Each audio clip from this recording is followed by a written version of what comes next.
Taimur lung द्वारा दिल्ली पर लगातार आक्रमण के कारण दिल्ली सल्तनत की केंद्रीय सत्ता हताश होती है और इसी उथल पुथल भरे समय में तैमूर का सहयोगी खिज्र खां ने दिल्ली शक्ति का विस्तार किया और 1414 में सैयद वंश की स्थापना।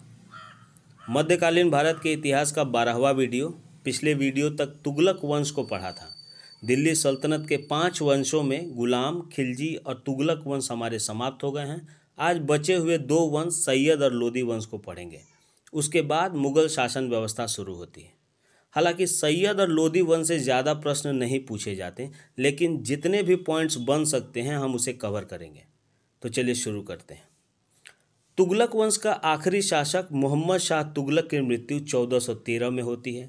उसका पुत्र न होने के कारण उत्तराधिकारी घोषित नहीं हुआ था और एक अनिश्चितता की स्थिति का लाभ उठाकर दौलत खां लोदी को दिल्ली की सत्ता सौंपी गई और 1414 में खिज्र खां ने दिल्ली पर आक्रमण कर मात्र 4 माह के अंतराल में दौलत खां की सत्ता समाप्त कर दिल्ली पर शासन प्रारंभ किया। यह एक ट्रांजिशन पीरियड है 4 महीनों की, तो इसे आपको जानना चाहिए। यहाँ गौर करने वाली बात यह है कि ये दौलत खां लोदी का संबंध लोदी वंश से नहीं था। खिज्र खां ने तैमूर लंग की सहायता से दिल्ली सत्ता को प्राप्त करता है, अर्थात यह जीवन भर रैयते आला उपाधि से संतुष्ट रहा। इसने सुल्तान बनने की चाह कभी नहीं रखी।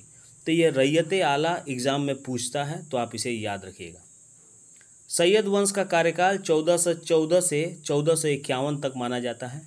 1421 में खिज्र खां की मृत्यु के बाद इसका पुत्र मुबारक शाह, जो 1421 से 34 तक, उसके बाद फरीद खां, मोहम्मद शाह और अंतिम शासक के रूप में आलम शाह को जानते हैं। एक सीक्वेंस याद रखिए, ज़्यादा इम्पोर्टेंट ये शासक नहीं है। मुबारक शाह की जानकारी अहमद सरहिंदी द्वारा रचित तारीख़ मुबारक शाही से मिलती है। इसने सुल्तान पद धारण किया था और एक मुबारकाबाद शहर की स्थापना।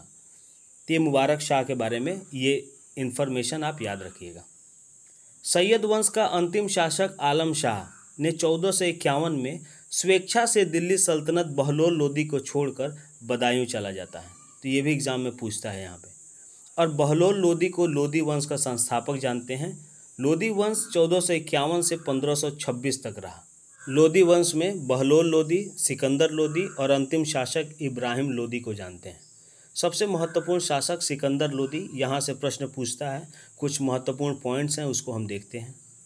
बहलोल लोदी का पुत्र निज़ाम खां, जिसे हम सिकंदर लोदी से जानते हैं, इसने अपनी सीमा क्षेत्र को ग्वालियर से बिहार तक बढ़ाया था।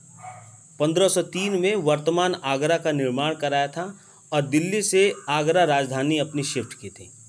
मुसलमान स्त्रियों को पीरों और संतों के मज़ार पर जाने पर प्रतिबंध लगाया था। तजिया निकालने पर भी प्रतिबंध लगाया था। सिकंदर ने नागरकोट के ज्वालामुखी मंदिर की मूर्ति को ध्वस्त किया था। तो एग्ज़ाम में ये सारे पॉइंट्स पूछे गए हैं। सिकंदर गुलरुखी उपनाम से फ़ारसी कविताएं लिखता था। सल्तनत काल का पहला शासक जिसने लूट से मिली रकम, जिसे खम्स कहा जाता है, उसमें अपनी हिस्सेदारी नहीं ली थी। अमूमन ये रकम सुल्तान के पास रहती थी। भूमि मापने के लिए एक गजे सिकंदरी जो 30 इंच का हुआ करता था। यह व्यवस्था कृषि सुधार के लिए काफ़ी सफल हुआ। अनाज पर से चुंगी कर को वापस ले लिया था। सिकंदर की मृत्यु के बाद इसका पुत्र इब्राहिम लोदी शासक बना। 1517 से 1526 तक इसकी शासन व्यवस्था थी। योग्यता पिता समान नहीं थी। अनेक विद्रोह का सामना करना पड़ा, जिसमें राणा सांगा, मेवाड़ के महत्वपूर्ण शासक, और अपने ही दरबार में दौलत खां लोदी और अपने चाचा आलम खां से विद्रोह हुआ। और फाइनली इब्राहिम लोदी के चाचा आलम खां और पंजाब प्रांत के शासक दौलत खां ने तैमूर वंश के बाबर को भारत आने का निमंत्रण दिया। शर्त थी कि बाबर इब्राहिम लोदी को पराजित कर वापस लौट जाएगा, लेकिन ऐसा हुआ नहीं। 1526 में पानीपत का पहला युद्ध, जहां इब्राहिम लोदी बाबर की सेना से पराजित हुआ और मारा गया। दिल्ली सल्तनत काल का पहला शासक जो युद्ध भूमि पर मारा गया। अब बाबर ने मुगल सत्ता भारत में स्थापित की, जो 1526 से 1857 तक इसकी शासन व्यवस्था चलती है। बाबर से बहादुर शाह जफर द्वितीय तक। यहीं हमारा वीडियो समाप्त होता है। नेक्स्ट वीडियो में सल्तनत काल की शासक व्यवस्था और आर्ट एंड आर्किटेक्चर में इनका क्या योगदान रहता है, उसे देखेंगे। वीडियो इन्फॉर्मेटिव लगे तो लाइक, शेयर और सब्सक्राइब करें। कोई डाउट्स हो तो कमेंट में आप पूछ सकते हैं। मिलते हैं नेक्स्ट वीडियो में। धन्यवाद।